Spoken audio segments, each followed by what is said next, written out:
Thank you very much, Mohammed. Thank you all for coming. It's great to see a full house. Welcome to you all for what I hope will be a valuable and engaging discussion looking at the various dimensions of and the challenges in the title of this talk is Reporting Pain, and in particular women covering migration and conflict. Now, we are all acutely aware of the gender-based violence being a driver for migration and political conflict. That's going to be the context in which we're going to be talking about the way in which both reporters and policy analysts are engaged in covering these stories, getting the most up-to-date information from people that they speak to, but also looking very specifically at the relationship between the reporter, the policy analyst, and the sources that they use in order to tell the stories and bring the information to us. We'll also look, I think, a little bit at the way in which being a woman journalist shapes the work that the panelists have done, and last but not least, look at the impact on those people doing the work, both reporters and analysts, in terms of the impact on them of covering trauma, the extent to which it induces trauma in them. So we have an illustrious panel. Just to tell you very quickly about the format, we're going to be talking for about 50 minutes to an hour, and then we will open it up to the floor for questions. And I really urge you not to be shy, because this, although it feels very formal, this is a conversation, and lots of people in the audience will have interesting things to share, as well as ask specific questions. So I'm delighted that we have such an illustrious panel here. Let's start with some introductions. To my farthest right, Brigitte Khoury, who is Professor of Clinical Psychology at the American University in Beirut. In the middle is Renata Segura, Deputy Director of Latin America and the Caribbean at the International Crisis Group. And to my right, Azadeh Moaveni, Director of the Global Journalism Programme at NYU, and she is also a journalist and writer. Welcome to all of you. Let's start with each of you telling us a little bit about the work that you do in the context that I have just outlined. Brigitte, let's start with you. Thank you for the introduction. It's a pleasure to be here. I'm a clinical psychologist. I work in the psychiatry department, and I come from Lebanon, the land of trauma and pain. It seems that this is all I do, actually. And of course, it's also the land of refugees for the last few years, where we've had an influx of refugees coming from the war in Syria, unfortunately. And I always say, you know, we specialize in what life brings us. I never thought I'd be dealing with refugees until this happened, and then there was a need to discuss and to do interventions and to offer services. Things happened in Beirut, some of you may know it. We also had to react to the Beirut blast, to demonstrations, to political instability. So it seems like all of my work is revolving around crises, trauma, interventions. So this is what I mostly do. I'm also a faculty, so I do research and I teach. But my interest also in journalism, I was just talking before we started, is that because of where I work and where we are in Beirut, I have received several journalists who are covering different parts of the Middle East. So I've had people coming from Syria, covering Afghanistan or Iran or Iraq, coming to see me seeking help because they were burnt out, they were traumatized, they needed help, or they were sent actually by their editors to say you need to care for yourself now. And this is where I started thinking that this is an area that is not explored enough, that is not talked about enough. So this is my 2 cents for tying my life to the topic at hand today. Thank you very much. Renata, tell us a little bit about what you do as it relates to what we're talking about this evening. Sure. So I work at the International Crisis Group. For those of you who are not familiar, we're an NGO think tank. There's internal debates. Some people will be very mad if they say but what we do is really do extensive field work in the countries where we work, that we cover, and then we produce reports that have policy recommendations, and we do advocacy. So our work is much like a journalist going, talking to the people in the field, but then unlike a journalist, we try to also suggest ways to resolve these conflicts that we're covering. So in my particular post, I work with a team of people that I have covering many countries in Latin America and the Caribbean. We essentially cover Mexico, Nicaragua, Honduras, El Salvador, Guatemala, Haiti, Colombia, Venezuela, and then, you know, we don't cover Ecuador, but suddenly we're like, oh, damn, I guess we now cover Ecuador too, you know? And unfortunately, the region is just giving us more and more reason to work. And you are Colombian. I am Colombian by birth. I used to be a journalist, a TV journalist and writer for a while, and then I came to New York. I got a PhD at the New School, and then life just led me to stay here and engage in this conflict work. So I try to go to the field as much as I can. I mean, that's not my primary work, but I do love that part of the work, and I try to engage with it. But I think a big part of my work is also working with my analysts who are in the field doing a lot of this work. And I think a lot of what I'll be reflecting upon today is sort of that sort of manager perspective on how to deal with the people that are really facing brutal things on their day-to-day basis, and how to help them both produce the best work possible, but also help them be healthy and be safe and continue to do it. And it's not always easy, you know. People have breakdowns, people hit walls, and so it is, I think, a very important part of this kind of work to understand what our limits are as researchers and where we need to take care of ourselves. Azadeh, you also have experience of the ICG since you have worked there too, but tell us a little bit more about your work as a reporter. So I have ended up covering these themes geographically and in terms of time across different regions. I started out in the Middle East, in Iran and in Egypt. And Iran, of course, is a country where, as we all know, the laws have been highly discriminatory towards women for many years, and that is a big driver of women leaving the country, women resisting within the country, but also leaving. So that was my first kind of reporting and writing engagement with a society that is on the move because of laws that treat women differently. Sorry, I don't think your mic is on. Oh, am I not on? Oh dear. Oh, am I on now? Yeah. Oh. Sorry. Thank you. Yeah, no problem.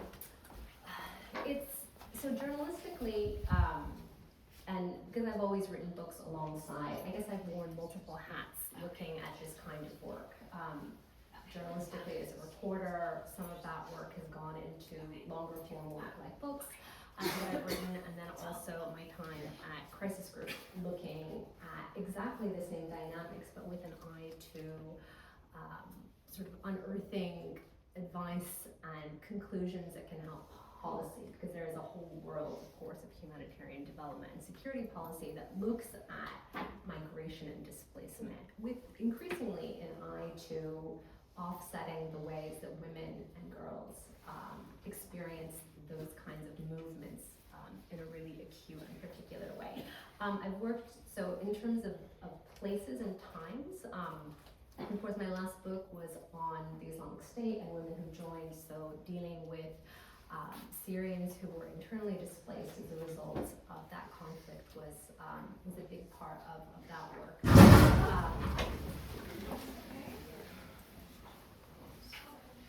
Is everything all right? Yeah, we're good?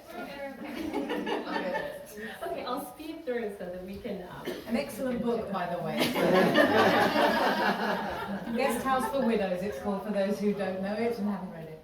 Thank you. Part of the story of that book was with the migration journey, of course, of women and men and families who wanted to join the Islamic State. That is a very different form of migration, of course.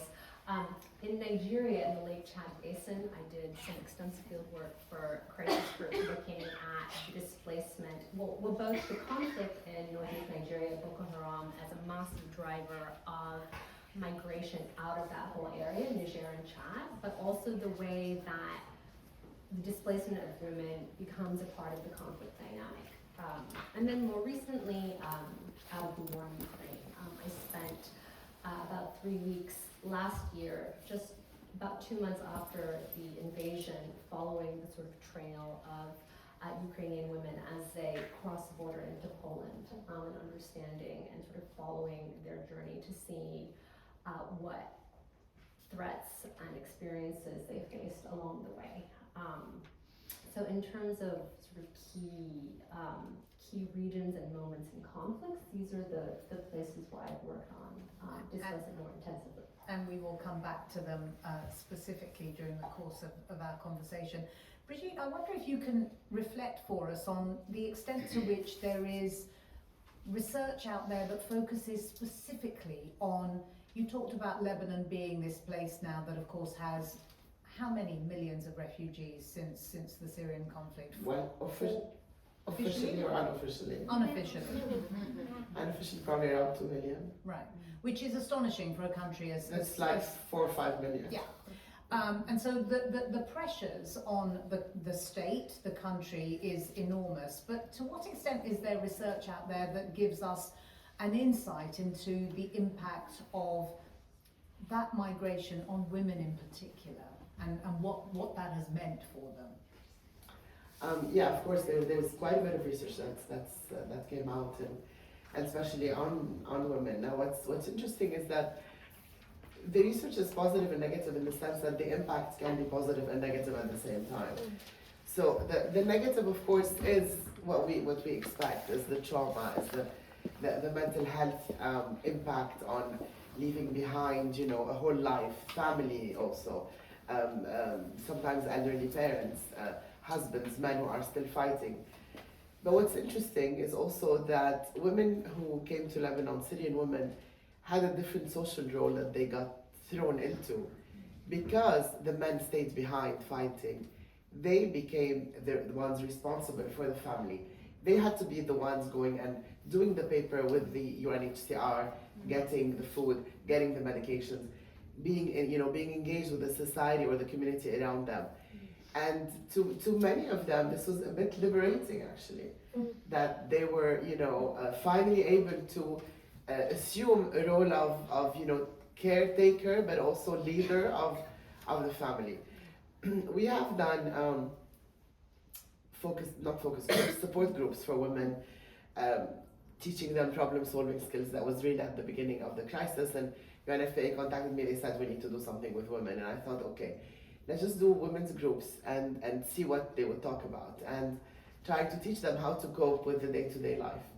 And you would think, I assumed when people are talking, came from a war zone, what would they talk about? They would talk about trauma, they would talk about the horrible crossing from Syria to Lebanon. They would talk about all these things, right? No, they didn't. Do you know what they talked about? They talked about their mother-in-law was driving them crazy because they live in a 2-room house with 15 kids. They talked about the difficulty of, accessing the food and about being harassed in certain places. They talked about the day-to-day life, and it was not at all about their experience as refugees or as war survivors. This, I think, comes much, much later on. Whether they are able to cross into Europe or to immigrate fully or to settle in a new country, this is when the time for the trauma is to be talked about. But back then it was about the day-to-day life. That was the most important. It's so interesting what you said right at the beginning of that answer, with the women having to move and leave, and they left the men behind, which is exactly what happened in Ukraine. The men were not allowed to leave. So how would you assess what you found on that border between, in Poland you were when you were doing that reporting, that these women were feeling what kinds of things? It sounds mad to even ask the question in that way because it's obviously not monolithic, but given that they were having a collective experience, how did you find them? Well, because the men weren't allowed to leave, men between the ages of like 16 and 65 can't leave the country in Ukraine.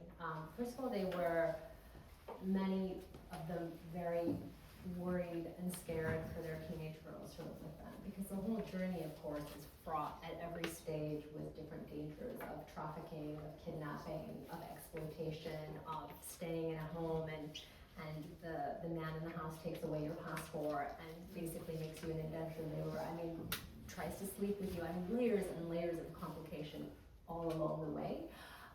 And those who had teenage girls, those who, of course, were responsible for their elderly mothers. I mean, the kind of caretaking responsibility and the protection concerns were acute.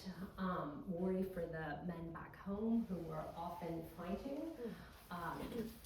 And then also, when I was there, I was working at a time when it was really the second and third wave of the exodus from Ukraine. So those who were prepared and organized and had been able to get out had already gotten out. And I was sort of meeting and encountering women and their families who had left like immediate war zones, who had been in basements for a month, who had been in villages that had been occupied by the Russian forces and who had seen extreme violence. And they were just like, so they were 24 hours out of, coming out of a basement and coming up and seeing their neighbors' bodies like lying in the garden. So I've never really reported at a time when I'm interviewing and working with people who have experienced that intensity of violence so recently and the degree of shock. And sort of being able to parse the things that they were saying, for me was very different. Usually I've been in situations reporting where, the encounter or the passage or the violence is 6 months, 1 year, 2 years. And the difficulty and the challenge of doing that when it was so fresh was really humbling. You're nodding, Renata. I mean, I'm presuming that there are contexts in the drug-related violence that women in particular are impacted by in countries such as Mexico and Colombia. How soon after something really terrible has happened, I mean, in those places it feels like a constant, that there is this constant violence. But how soon after do you or your field workers go in to talk to people? I mean, it very much depends on the case, and both in those two examples that you played, so Colombia and Mexico, it often happens that people move constantly, right? It's not just one time that they leave, but that they go from like their tiny town to the municipal head, and then from there they have to leave to the capital, and then they get there and they don't like that, so they decide to move somewhere else. So on occasion, we try to mostly talk to people that are a little bit more settled. Just because of what we have found is that people are sometimes very eager to talk when they're on the move, but it also is very difficult for them they're just reviving something that has just happened so recently, right? So if they're just fleeing, you end up seeing them at their most vulnerable, and in a way you feel you're pushing them a little bit too much. But something that is interesting, though, that makes that decision complicated is that for a lot of these women, they see you and they're like, maybe you can help me. And if I tell you my story, then maybe I will access help. And that's the thing that they come and they tell you, I'll tell you what happened to me, but what can you do for me? Yeah. Right? Do they say it explicitly? Oh, they say it very explicitly. I'm happy to talk to you right now, but how will this make my life better, right? So each of you has a very different prism through which you see how you encounter these women. I wonder if you can each say something about the kinds of engagements you've had with people, because you're a psychologist, you're a policy analyst, but you also, the tools that you use are very, very much in common with journalists. You work as a journalist, but you've also done the ICG type work as well. I mean, I suspect that there is, first of all, an issue of trust and how much you can persuade people who have been traumatized to tell you their story. So, Brigitte, if it's immediately after, presumably you have to use a different way of talking to them, or you don't? Okay, tell us. You said something that's very important. You don't persuade people to tell us about their trauma. That's a complete no-no when it comes to mental health. The concept of debriefing has had a lot of problems and controversy around it. Is that you just don't show up to a place where people have gotten through horrible things and expect them to talk or push them to. It shouldn't be that way. They need to be ready to a certain point to tell you, and the readiness is not according to our timetable. One of the experiences we've had the Beirut Blast in 2020, and you'd think, we all thought, okay, we're going to have a flood of people coming and talking about the trauma. The time when people started coming was at the 1-year anniversary. August 2021, we started seeing the victims who were injured, traumatized, coming into the clinic. It took 1 year.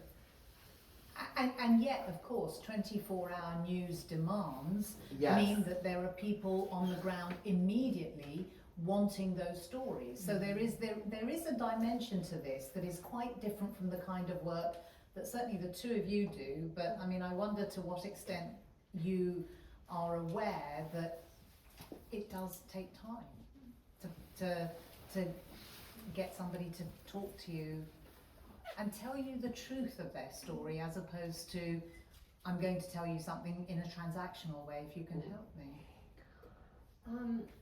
So I think what Brigitte said is absolutely right. I mean, we're undertrained journalistically. I think in our industry, we're undertrained to know how to engage very vulnerable people and to do Undertrained or not trained at all? Well, not trained at all. Quite right. How to conduct our research and our reporting in a survivor-centered, ethical, trauma, cognizant way. So sometimes if you're the journalist and you really just sort of have to get something, not get it, but sit there and hope that the person that you're with will open up of their own accord. Something that was kind of amazing at one of the displacement centers in Poland that, that was sort of part of the displacement setup. I mean, if you're a journalist and a reporter, you would never be able to recreate this, but some of the humanitarians and the NGOs had like a beauty stand set up where people who've been on a journey and haven't had showers and didn't have nail clips and didn't have the most basic things, they could come and they could clip their nails and they could brush their hair and they could paint their nails. So I just sat there and I painted nails for little girls and I combed hair and I braided hair and I sat with women who were looking for hair color, who were looking to do their eyebrows, and it was very calming. And then if I sat there for the whole day, which I did for multiple days, then some would want to talk, but you had to sit and wait and see whether that emerged out of them. Another thing, and I'll just say it quickly because I'm sure that you have both encountered this, is also sort of what to do when people, your sources, your interlocutors, say things and you're trying to kind of detect whether it can be true because it sounds so fantastical. I remember in a village outside Raqqa,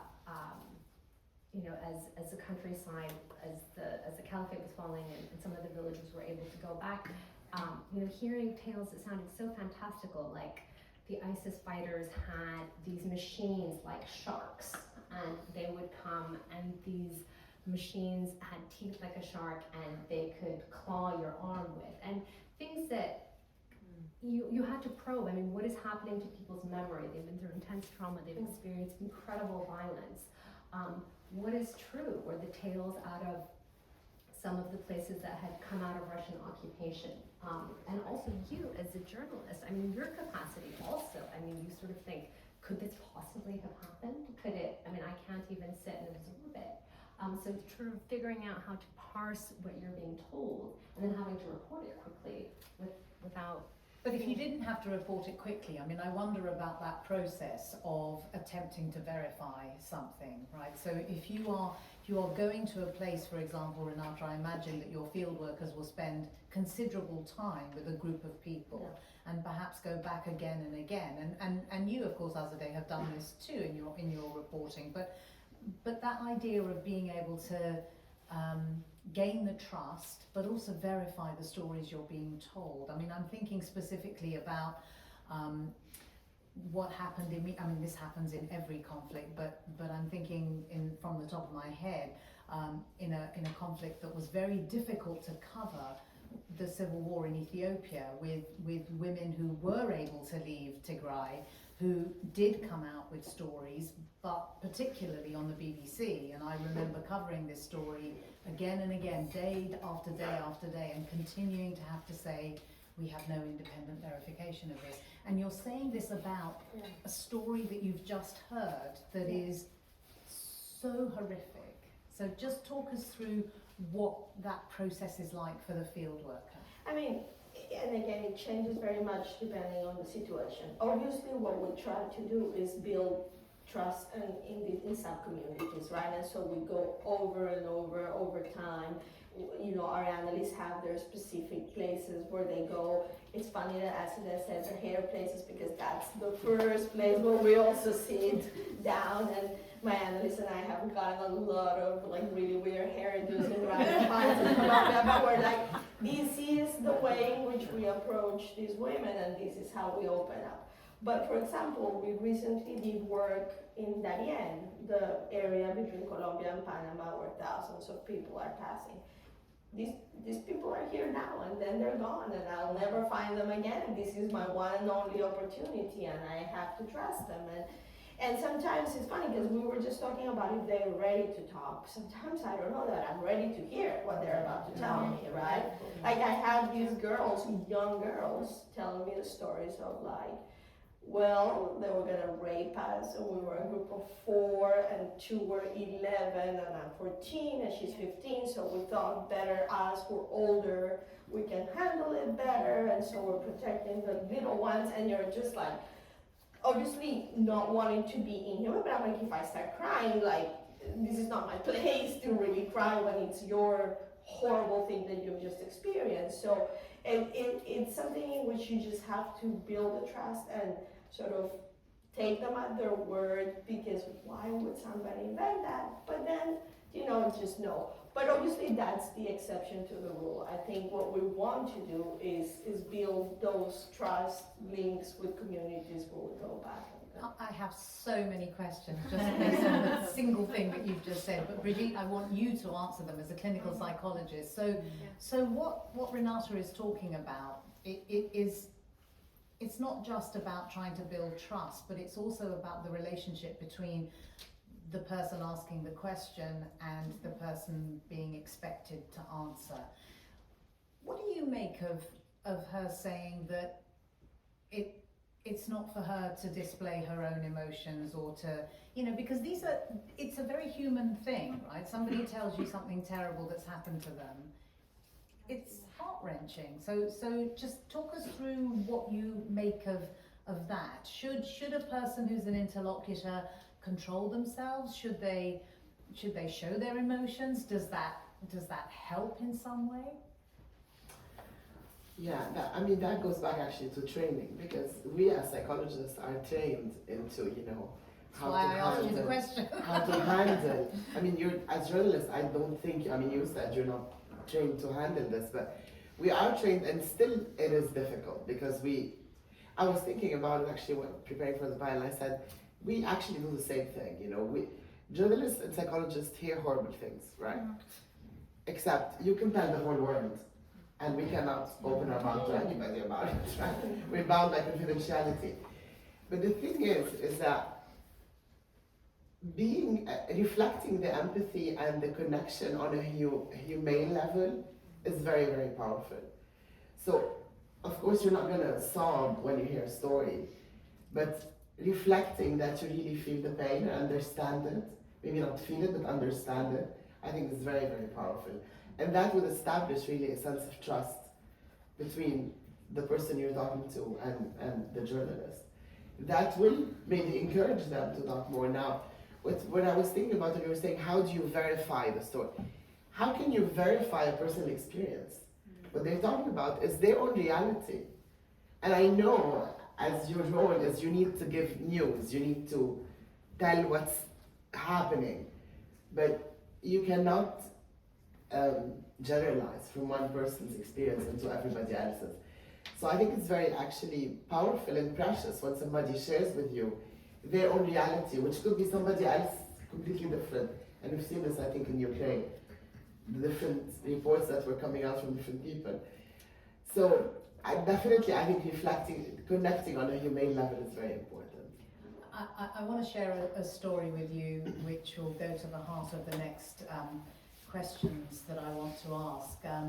After the tsunami in Indonesia, it obviously affected many countries, but in Indonesia, the BBC sent one of its top television reporters, and the report went out on the main news program that evening. And the shot, so you heard the story, he was talking about a grandmother, she had lost her entire family were dead. And the reporter was walking with her along the most pristine, beautiful beach. And there was a very, very long, wide shot of the two of them. So you saw the big beach and you saw these two tiny figures.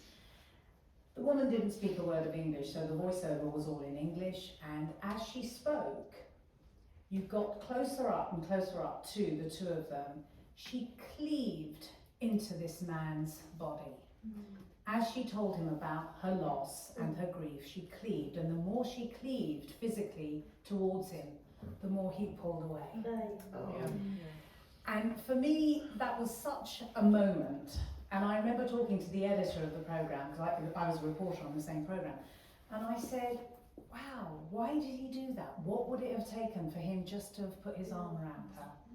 Just for a moment. And of course, television is enormously powerful in that way. I mean, radio is very important and powerful too, but I was so struck, and the editor said to me, also man, he said, thought it was terribly English. Yes, I like that. Yes, I thought that was very nice. And it would have been terrible if he would have been too involved. It would have indicated empathy, all the things that you are talking about. So let's talk about what it means. Is there a difference? Does it make it easier to talk to women if you are a woman? I mean, it's a very obvious question, and I suspect the answer is not as obvious as perhaps the question is. So, Azadeh. I always thought that it would be, and often it is, but there are so many other elements that are a part of that. Often, you ask the question, is it easier if you're a woman? Often, so in our minds, is it easier to talk about women who've experienced some kind of sexual gender-based violence as a woman?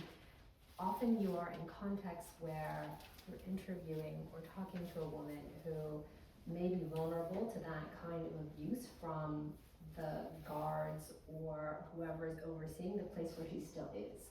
So while it's certainly easier to broach the topic as a woman, there are fears that I'm in this displacement camp, the guards control my movement, if they find out that I've said this, I could lose my tent, I could get in trouble, I might not be let out of the camp to work. So then there's things like that you think, well, that's going to be the foremost concern for a displaced woman who may have experienced that.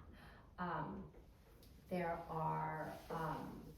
are very, very deep barriers of sort of shame and cultural sort of inability to talk about that to anyone sort of outside the immediate family. So, I mean, in many contexts, no, it hasn't helped at all, even if that kind of fear hasn't been there, where there's very coded words, and then you sort of are made to understand that perhaps some things are happening, but it will be spoken about in a coded way. There can be the complication of being from like the wrong country or the wrong sect background if you're in the Middle East, and then a fear from the woman that perhaps she's betraying her sect background or cause by saying this to you specifically. And then there's another question about what do you disclose about who you are in relation to a conflict that might be very sectarian. So in some instances, when all of these things are not at play, I think certainly it is much easier to broach that, or for a woman to talk about that to a woman. You know, sometimes there will be almost a kind of hair salon, like, you know, frustration, like, of course I can vent to you because, and if you've had children, that really helps, because I think instantly, if, you know, you can say, I share some of this life biography with you.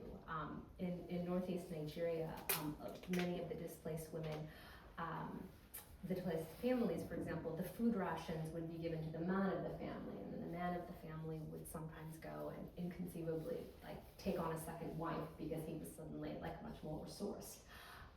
So things like that.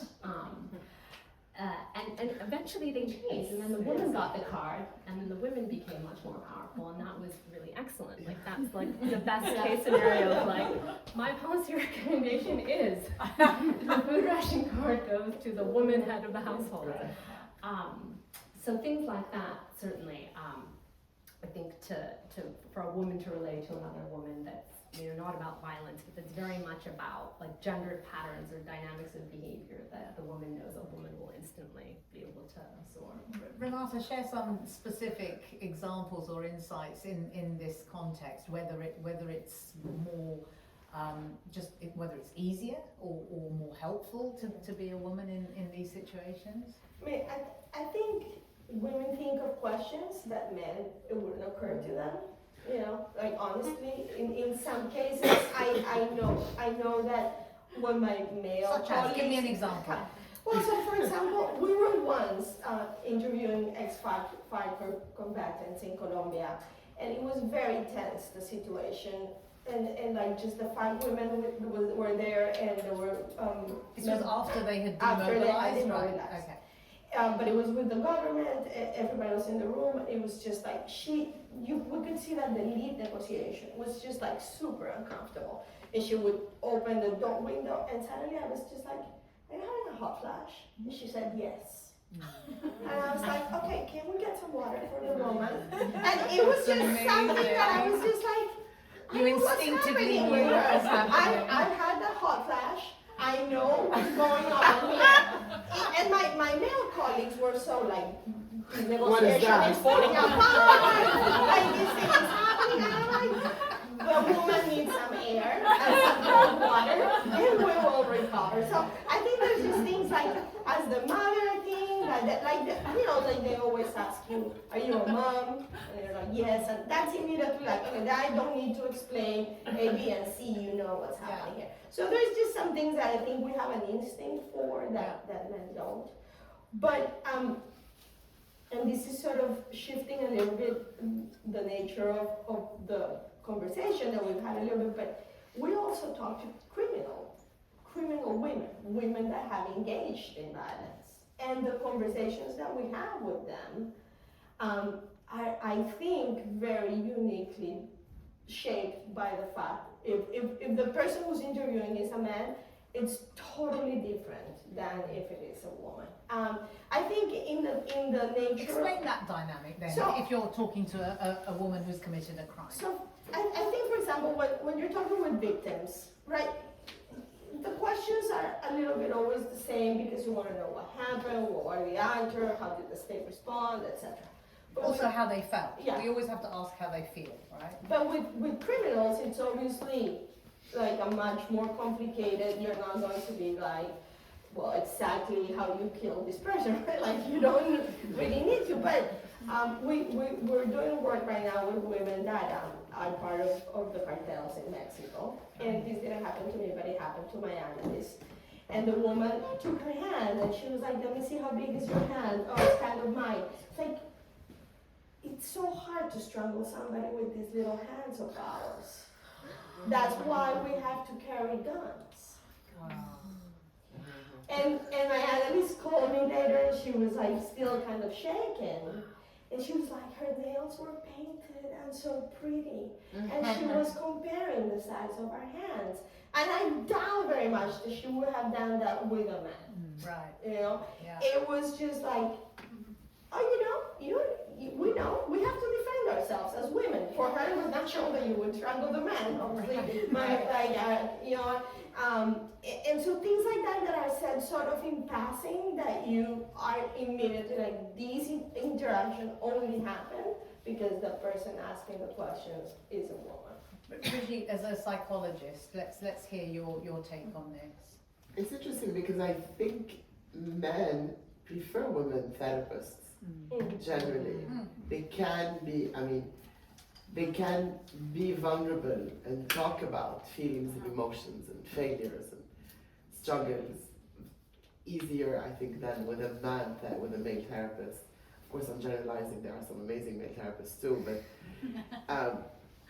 because again, there's this fear of, am I going to be judged? Is he going to be thinking I'm weak? But for a woman, it's with a woman, it's easier.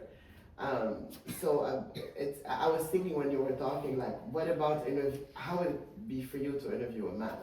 Would a man be more open? Would they be able to talk about what they've gone through or not? Because you're a female journalist versus a male journalist. I don't know if there's any comparison or if it has been talked about. But in terms of seeking help, usually they prefer, they say, I would. Of course, sometimes they are very specific. I mean, once I had somebody, who had a sexual problem, he's like, I can't talk to you about this, I need a male therapist. And I'm like, completely understood, So, but generally there's this, I think, expectation or assumption that women are better listeners, that they're empathic, that they can reflect, relate more, and that's okay if, I show my weaknesses in front of them.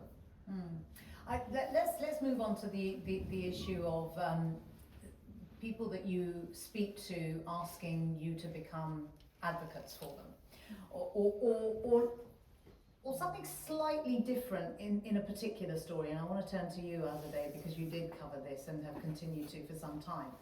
When the story broke in Iran in the immediate aftermath of Mahsa Amini's death,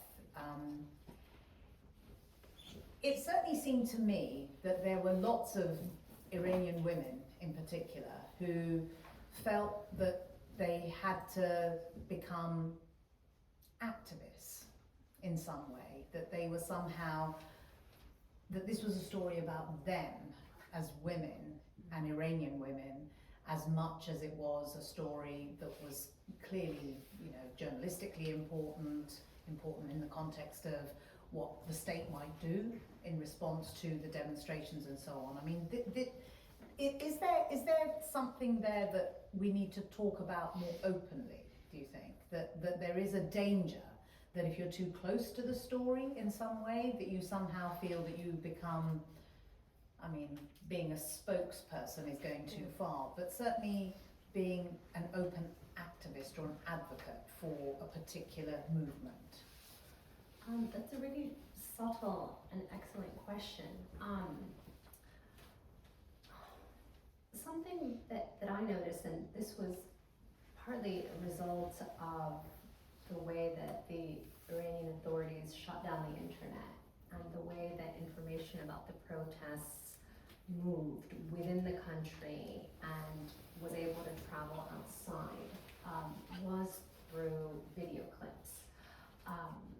And I do think that this dynamic or sense emerged that something hadn't happened unless it was recorded. It only mattered if it was recorded and if it could get out. And so I think the protest took on very quickly this kind of accelerated speed. I think it did something to young people's conceptions of what they were doing, and it sped things up somehow and made them very performative. Because it was as though if you and 200 people in your particular district converged on an intersection and stopped traffic and challenged the police, and if it wasn't recorded and if it didn't get out and didn't get on the diaspora networks, it didn't have meaning. Yeah. And if there wasn't, climbed up at the top and like cut her hair or did something very symbolic, I think it kind of created these stakes where young people felt like they had to go out and do something very dramatic, that it had to be recorded, it had to be performed, and it had to get out. And that was like the only, one of the main meaningful ways to engage.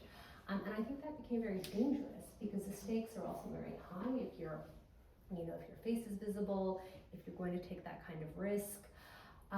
And so it did become, I think, in a way, the way that the media was consuming what was happening, the sort of almost oversized reaction of the outside world to what was happening. And the sense that sort of every act of civil disobedience had to sort of be so mannered and theatrical. It was part of the magic of that time, and I think it did capture the world's imagination in a way that was extraordinary. But I think it did become part of how quickly, I think ultimately we have to acknowledge those protests did fizzle out because the stakes became so high. And I think parents and young people and very young girls realized you know, the distance between me and what could happen to me, like the loss of my life, my personal security and physical security, my parents' job. I mean, we could lose everything, and there's no other way, there's no more gentle way, there's no more safe way. I think the kind of the way that the media consumed that story and the way that the information moved did create, to my mind, sort of very strange dynamics that I, in all my years reporting on Iran, never seen. And I do wonder whether it was part of why ultimately, as a movement, what happened in Iran didn't grow, it didn't develop further. It became very high stakes, very mediated, very performative. And I mean, there are many other reasons too, but then ultimately was quelled. Very early on in our conversation, Renata, you talked about the way in which when you encounter women who are willing to talk about their experience, that it becomes transactional, that they are willing because they think you might be able to help. Talk to us about that kind of fine line of advocacy, which of course is something that ICG is engaged in, but the extent to which you are compromised perhaps when you are being asked for help, to change their circumstances. I mean, well, mostly compromised because it's not that we can immediately produce help. Yeah. I mean, that's not totally true. You know, like it often happens that it's like a particular case of a woman who doesn't have access to the humanitarians, and we can do that bridge. Right. And we do it all the time. And that would not fly if we were journalists, but that's the good thing about not being journalists. So we, in that sense, you know, if what somebody needs is money for the bus to get out of town, we do it. We pay the bus and we get them out of town, right? Like that's in that sense, it's not a problem. But obviously, for people that are in it, for example, in the work that we do in Mexico, we're working with the groups of women. They're not all women, but mostly women who are searching for the disappeared. You know, Mexico has 110,000 people that have disappeared since the beginning of the war on drugs in 2016. The assumption is the majority of these people are dead, but there is a very vital group of mothers trying to find at least the bodies of their kids and to shine light on this sort of practice of disappearing bodies, which is unfortunately being used in some ways to keep murder rates down. We disappear the person, we can't prove this person is dead or not. And so what's happening right now is that bodies are being burned with acid, so they literally dissolve, so there's no proof that they've been killed. So when we go and interview them, and they're like, what can you do to help me find my person? I mean, we have to be very honest. Probably not much. But by shining light on what you're doing, we're hoping to bring this little group that is meeting in Aguascalientes, Mexico, that probably not many people know, to a larger community to, you know, pressure the government, pressure the local governments, to try and move things. So we try to always be very honest in the extent of what we'll be able to provide them in their immediate need. But if we can help them in their immediate sense, we try and do. And most of the times that just simply means connecting them with resources that they don't know exist, and we do, right? But it's hard. And as a journalist, when you have your journalist hat on Azadeh, because you have many, I mean, how difficult is it to be as impartial as you need to be, I guess, to tell the story, so that if you're being asked for help directly, how difficult is it to say, well, actually, the most I can do is tell your story? I have to say, I think scrupulous journalistic ethics would have us, stay very, very narrowly within the confines of the sort of the code of our profession. I'm still thinking with my BBC hat Yes. on, as Yes. you know, I'm sure you're aware. I think sharing information, connecting people with resources, if it's a very complicated story, like I worked on the displaced, sort of the story of so-called ISIS-affiliated families in Iraq, which was just like a huge strata of Iraqi society who were Sunni families who had lived under the Islamic State, had nothing to do with it, but were stigmatized as being ISIS sympathizers and were living in like a whole network of camps. And the process for them of dealing with their documentation and their paperwork, because it was like a period of many years in the end that ISIS controlled most parts of Iraq and Syria, and people died, babies were born, people were married, people were divorced, and there was no municipal paperwork. And so there was this massive administrative documentation hole in people's lives that they needed in order to get jobs, in order to get their kids in school. It's like sharing information. It was a kind of, I think, being able to help say this humanitarian actor can help you get a job even if you don't have this paperwork, or like that place has a clinic where you can take your very complicated file and try and get a death certificate for your husband that will allow you to like get this other kind of pension thing that you need, or covering the expenses of someone who comes a long way to come talk to you, or if someone is living really subsistence and is taking half a day off work to talk to you, finding ways. So I think even within our sort of journalistic sort of code of ethics about not getting involved with the lives of your sources in that way, I think you simply cannot be in so many of these situations and keep yourself sort of pristinely unaffected by sort of basic ways that you can share information or help make that person's day and the time they spend speaking to you balanced out somehow. Let's before we open questions up to the floor, turn to you, Brigitte, just to get some sense from you about the importance of remembering that journalists are impacted by what they report on. Yeah, and that's, I think, a major issue. I'm glad you mentioned it, because of course they're impacted. They're humans.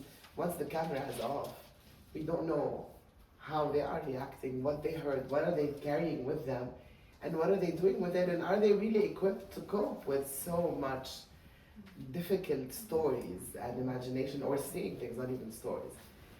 And this is, I think, where being ready to face whatever they're supposed to face is very important, but also accessing and having access to a certain support network that will help.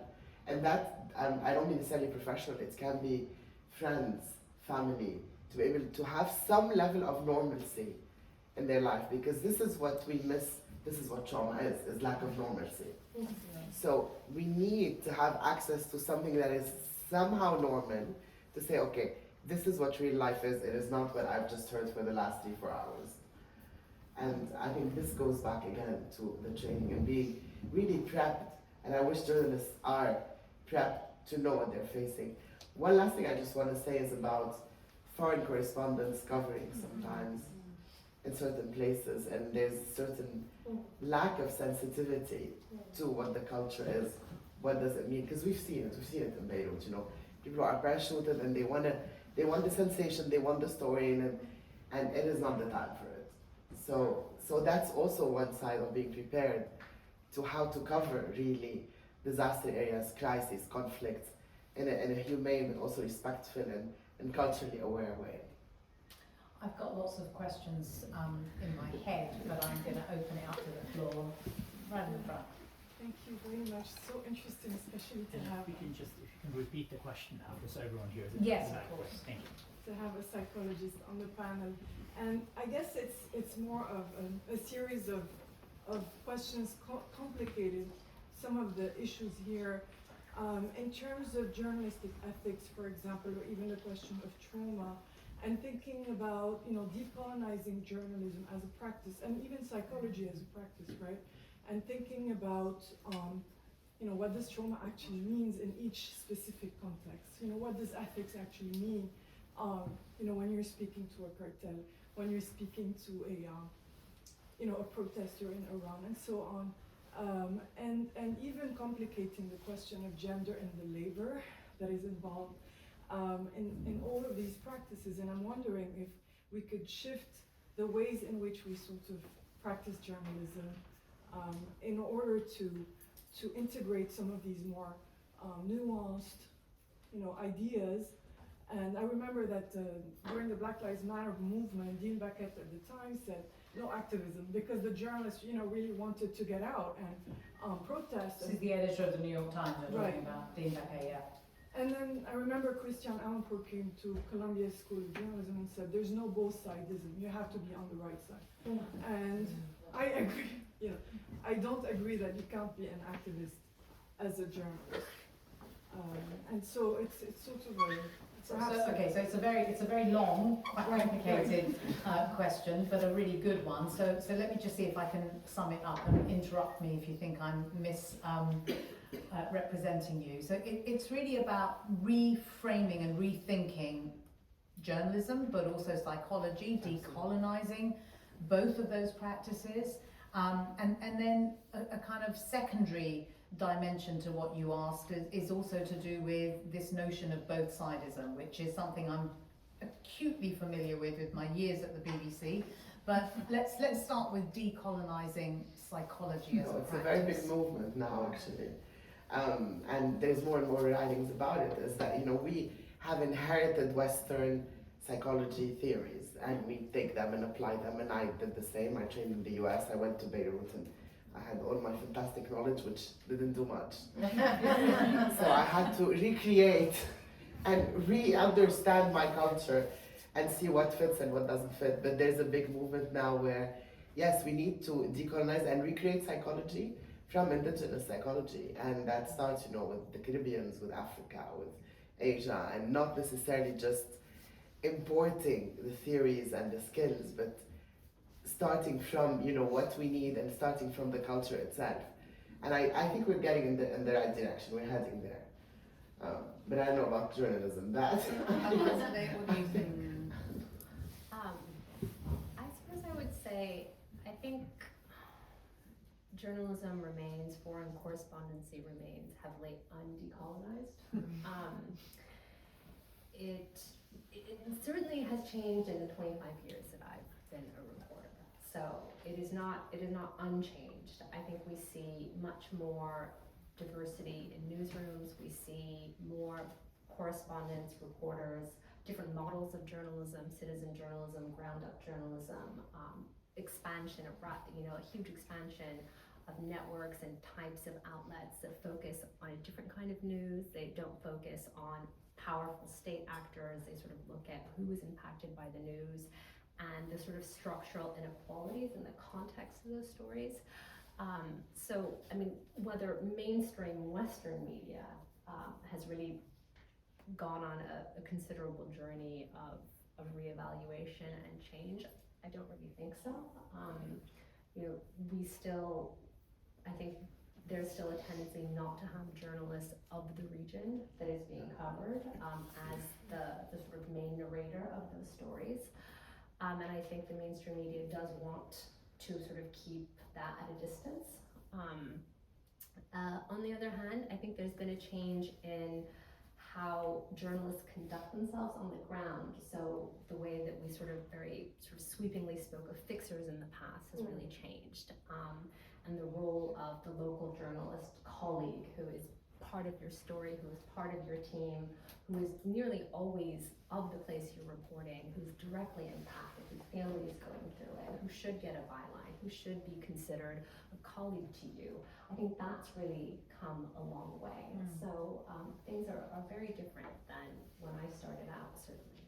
And I think the issue of both sidism is an interesting one, because when it comes to issues such as climate change and racism, I suspect the legacy media would say that we have to dispense with both sidism, but on many, many other issues, I suspect that the line would be pretty straight, that you have to have every side, if not, one side or the other. That kind of is the way that legacy media views the world, I think. More questions? I wanted to ask about the trauma of surveillance, both for journalists and for people who are leaving conflict areas or in conflict areas. That's so much a part of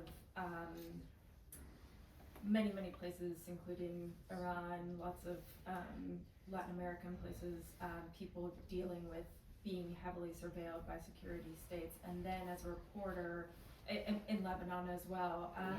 China.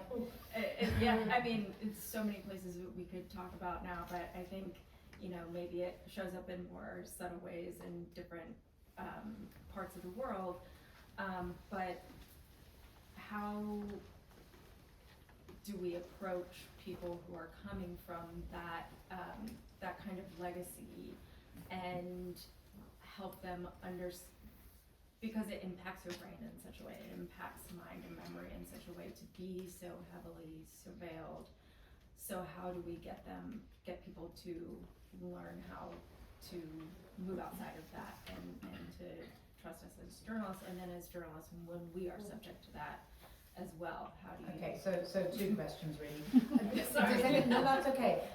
Does anyone want to tackle this? Because it's really a question about the trauma of coming out of a surveillance society, but also the impact on a journalist who may actually be under surveillance for all kinds of work that they do. I can't think of anyone who's kind of most obviously wants to talk about it. I mean, I can tackle the first part, which is we've seen it with Syrian refugees. Whenever we had the groups, they would be very careful about asking, our name, where we're from, because the name says where the person, what religion they are, what sect they are, and where we live, because some were worried, for example, if some of the facilitators were from the south, which could be more pro-Hezbollah, which means they would be pro the regime, the Syrian regime, therefore they cannot really talk much, versus, I mean, it was a whole ballet of like 2-3 hours of just figuring out, placing people where they are to be able to talk. And some, that deterred them, and some of the women, the husbands that were with them, they would say, no, you're not going to go, you're not going to talk, you're not going to say anything, what did you say, so there's that is a very heavy burden to carry, and not being able to trust. And then how can you offer services when they don't trust you? That's the basics. So it was quite a very interesting way to understand where they're coming from, and then alleviating these fears. But then are they alleviated 100%? I don't know. I always wonder, I hope nothing happened to some of the families that talked in our groups. I don't know. But I don't know from a journalistic perspective, being surveilled, that's a tough. Yeah, I mean, I think in Latin America, that's not necessarily something that happens so much to the victims of violence, but certainly to the journalists that we work with. And, seriously, because I'm going to Salvador next week, and we've been conscientiously okay, how are we going to deal with this? Because last time we were there, we were followed. And we know that everybody who we're going to be talking to, they probably have Pegasus on their phone. And so, I don't think I have an answer, but it's definitely a concern that we have on our day-to-day basis, particularly when we're getting information from journalists in the region that are just feeling incredibly harassed, but also have been left like left to their own, well, not even left to their own devices by the government, but they're actually being harassed by the state themselves. So it's funny because in those circumstances our instinct is always to demand things from the state, but I'm like, but it's Bukele who's chasing them, so I don't know who I should be asking help from. Obviously what ends up happening is a lot of these people end up migrating, right? The people in the media, but it's definitely something that affects the way in which you can do field work significantly. More questions? I actually work with AEP.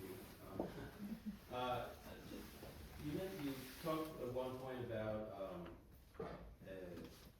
women who would exchange their stories with you, their traumatic stories for aid, and that felt problematic to you because it was transactional. But don't you feel like the work of journalism has an inherently transactional quality to it, where you're going out and you're trying to get stories to sustain your news machine? So what's the difference? Great question.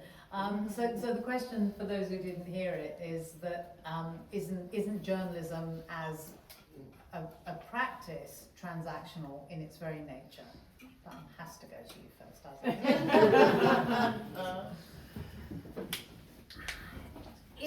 It is a dance. I wouldn't say there's always a transaction. I mean, we can go back to the classic, the journalist and the murderer. Often the source has much to gain as well from you. The source can be persuading you that they didn't participate in genocide, that they were an innocent villager. The source can be persuading you that they didn't commit particular crimes, or that the side trade they did and illicit whatever was something that they were forced to do because they were predated upon. I mean, I think everyone is actually, increasingly in places where I work, in conflicts that I cover, the interaction is very self-aware, and everyone is quite seems to be sophisticatedly aware that everyone is looking for something. I think it's true. I mean, it has gotten to the point in some stories where the fixer knows that the Daily Mail in London will pay him like 10 grand for a story. I'm like, what are you gonna pay me? And oh, you're writing a book? What am I gonna do with you? And then you have to come in and persuade and say, look, and then you sit there for 2 weeks and you say, I know the history of your conflict way better than that Daily Mail journalist is ever gonna know. And I'm gonna do a book that's going to redefine like one element of the story that has devastated your life, and you do have to come in at different points. But the clicks that the Daily Mail will get, The Daily Mail has a very fat pocket. So yes, but I mean, also in the end, I think the sources are consumers of news too, and they are active in that. In whatever country you're in, that person is on a website or on Twitter or is on Instagram. But if they're vulnerable, they need to be protected in some way. If your sources are vulnerable, I mean, that's something that we didn't really talk about, and I think that's really important. Yeah, I was going to say something that is not exactly, but as remarks made me think about it, which is, so as crisis group experts, we get a lot of media requests, and like that's a big part of what we do is talk to journalists. And sometimes you get, the Mirror, hi, can we talk about Haiti? I'm like, oh, do we want to talk about Haiti with you, right? So, and there is this complicated thing because like there's a part of like, well, it's better that they talk to me and I can give you like a sensible explanation that is nuanced. Now, what are you going to do with that? And is it going to be sensible and nuanced by the time it gets printed? There's a big gap. And we, for example, recently, one of my colleagues was asked about these feminicides in Ecuador. Let's say it was a British tabloid, I can't remember which one. But then they printed the news, they printed the story with her quotes, and the pictures of the girls were like in their bikinis, like at the beach. And we were like, God damn it. Like, and we emailed them and we're like, no, that's not an okay way of portraying the information that we've given you. Like, But the damage has been done. The damage had been done, the photos remained, they told us whatever, it didn't work. So there's always that sort of complicated dance in between, like, you want to be part of the people shaping the story because it's better if you are than if you're not. But then the lack of control that we have over the final product, it's something that is very difficult. Haiti in particular, I think it's one of those cases that is just worst place in the world, is even worse. Yeah, like, and you're just like, oh my God, these headlines, it kills you. Yeah. But Poorest place in the world, Yeah. full of gangs, Yeah. etc., etc. Yeah. More questions. Actually, related to that question, I'm under Professor Moaveni's Blojo program, and Professor Moaveni's heard this question in class before as well. But I think what Renata... Is it for her? Did she not answer it? I didn't like the answer, so I'm asking you again. It's an offshoot of that question that has continued in my mind since we had class last semester. But what Renata said earlier reminded me of it, which was about, again, like women who you would speak to who would ask, what's in it for me? You know, what can you give me? And I was in Singapore reporting on domestic workers, and they're not in crisis like in the same way, but there's a clear class difference. And something that I had several people ask me was, when I would approach them for interviews, they would say, what can you give me? You know, like, and I studied anthropology as an undergrad, and I know in anthropology we would often provide, some vouchers, to cover, the time, $10, $20. I know in journalism, I understand all the logistics of why that's not okay. But I think something I still thought about a lot was it felt very self-important of myself as a journalist to say, the benefit I'm giving them is that their story will be told. Like, it feels very self-important that really, realistically, I'm gonna get more from them. I'm gonna have a thesis. I'm gonna hopefully publish something from their stories. Then we'll actually come back to them. So I was wondering how, how do you balance these things in the end?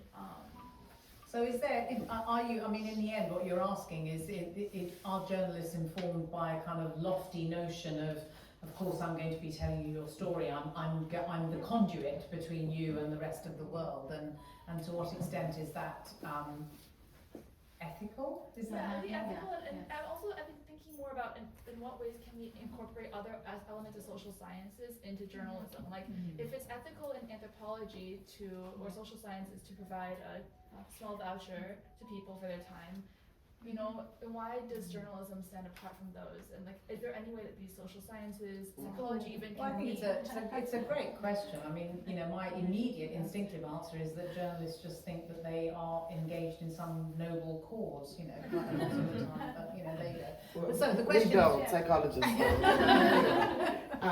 But I think that's, let me tell you, when we did the groups with refugees, UNFPA had asked us to do that, and they said, we're gonna give health kits, because that's what the UN does. They give health kits for women.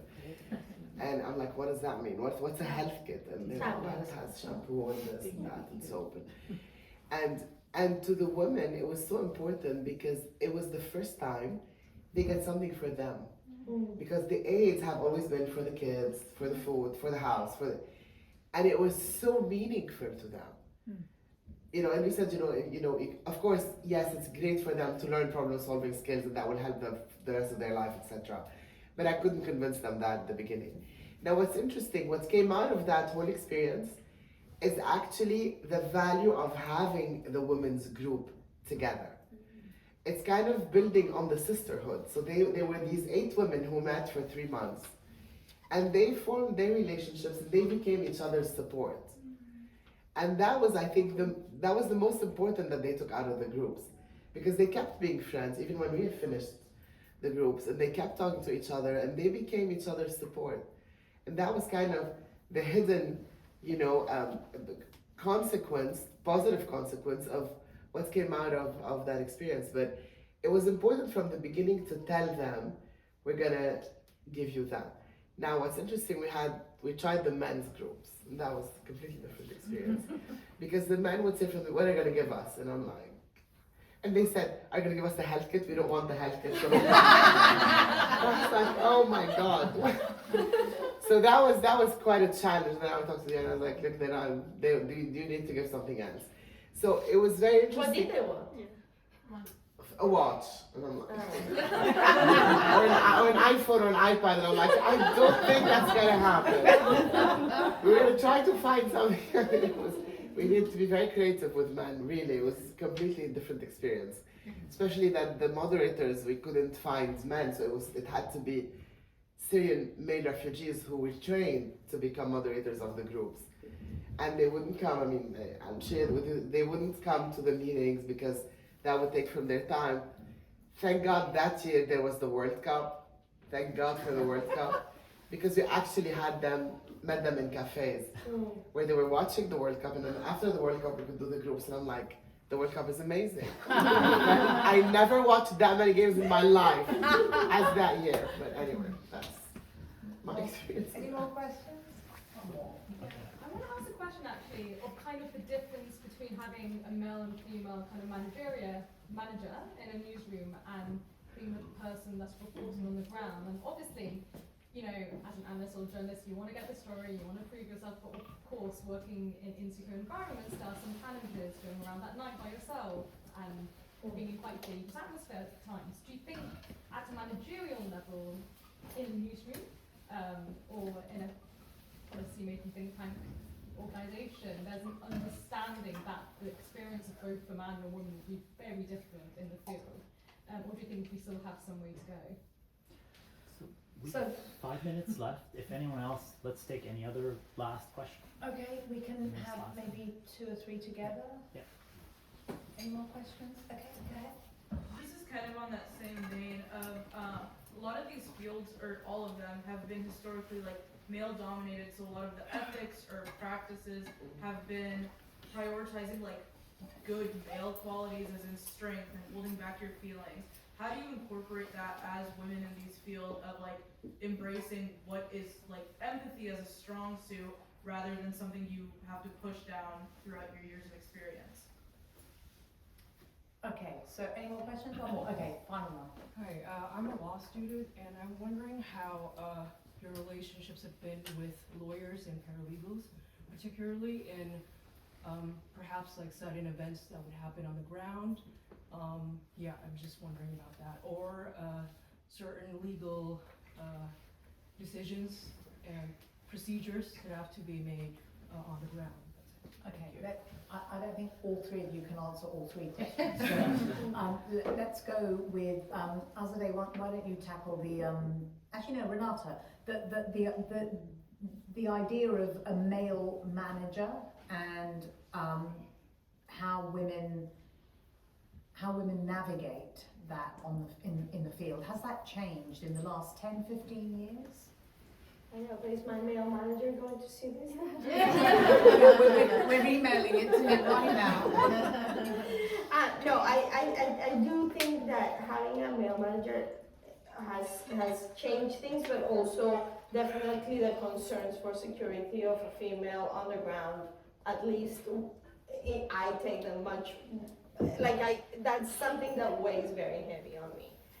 When I send, my tiny, all of my analysts are kind of like small women, and particularly the ones who are very young. And it's funny that you say about the lawyers, because the complaint that I get the most about women is that the lawyers talk down to them, the women analysts. Or that they try to just legalize you into confusing you to not give you the Whether they're male or female lawyers?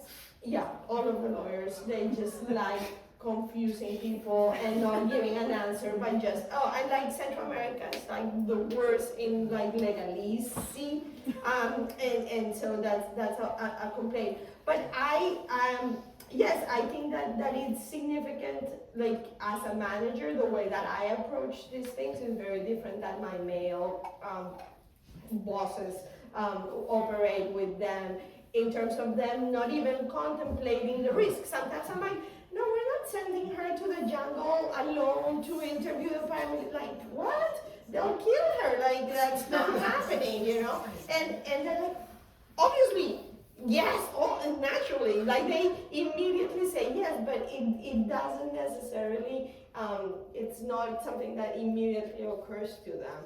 And I think it's because I've been there and I've been in the jungle and I've been in that situation and I felt very, concerned that I know how that operates. And for them, there's just something about being a man that just is, I think it is the risk of sexual violence. Like most of the time, I'm not necessarily scared that they're gonna kill them. It's like, I'm scared they're gonna rape them. That is my main fear, because it's unlikely that they will kill them. It will become more of a problem for them to kill my analysts than not, but they Presumably they don't work on their own. a lot of them do, yeah. Wow. Yeah, I mean, not if we're sending them to like the worst places, but yeah. So Azadeh, do you want to tackle the question about the kind of traditional, the fact that foreign correspondents on the whole have been men, and that's changing, obviously, it's changing an awful lot very quickly. And I think the question was really about the qualities, the woman who asked the question about the qualities that men have in terms of strength. Just to ask the question again. Yeah, like how that's impacted like what's ethical in the field and Right, how it's shaped the Yeah. how it's shaped the culture. I mean, when I think of big ethical controversies in our field in the recent years, a lot of very questionable journalism or practices have actually been committed by women, like removing documents from a country without the permission of that country. I know exactly what's going on. Issues around verification. I mean, I think unfortunately a lot of women correspondents in their ambition and their desire to be really renowned and to get the headlines and to be sensationalistic do pursue very sort of traditionally heedless, I mean, we could call them masculinist qualities of developing an ego and like having the ego be a brand of the story and being above scrutiny and accountability. So in and a being way, central to the story. and being in some central way, to the story, yeah. and I see a lot of women correspondents using their gender to become central, like using their gender to say, like, look at me, like I'm a really intrepid white female correspondent. Look at how I, made all these inroads, even though actually there's really not ultimately that many barriers to being. I will just be blunt. I don't think there are that many barriers to being a white woman foreign correspondent in the 21st century. But sort of instrumentalizing gender to sort of sensationalize or to propel a career. So sort of borrowing from, the kind of ego-driven male foreign correspondent sort of playbook.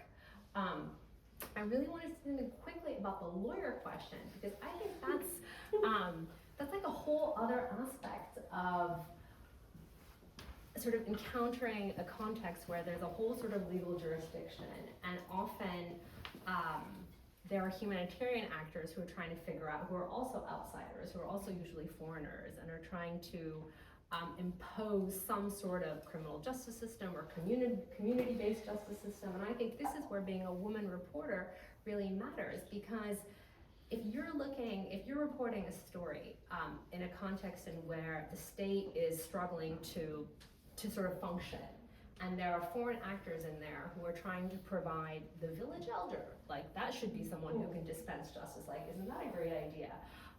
And that reduces violence. But if you're a woman living in that society, maybe you don't want the patriarchal village elder. Maybe you just want a woman paralegal paid to help you and work on your case. So like actually in so many of the places where I've worked, like really interacting with lawyers and the different types of justice that's being offered and paid for, through the kind of perspective of what a woman who might need help navigating that sort of legal vacuum, that's just a really productive kind of aspect of a story always, I think, to look at. Excellent. Thank you all so much for all your questions. That was amazing. Please put your hands together for Brigitte Khoury.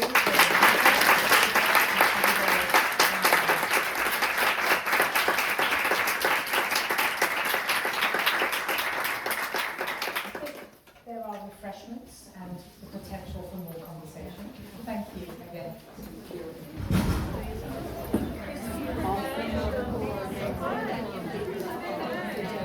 I love that.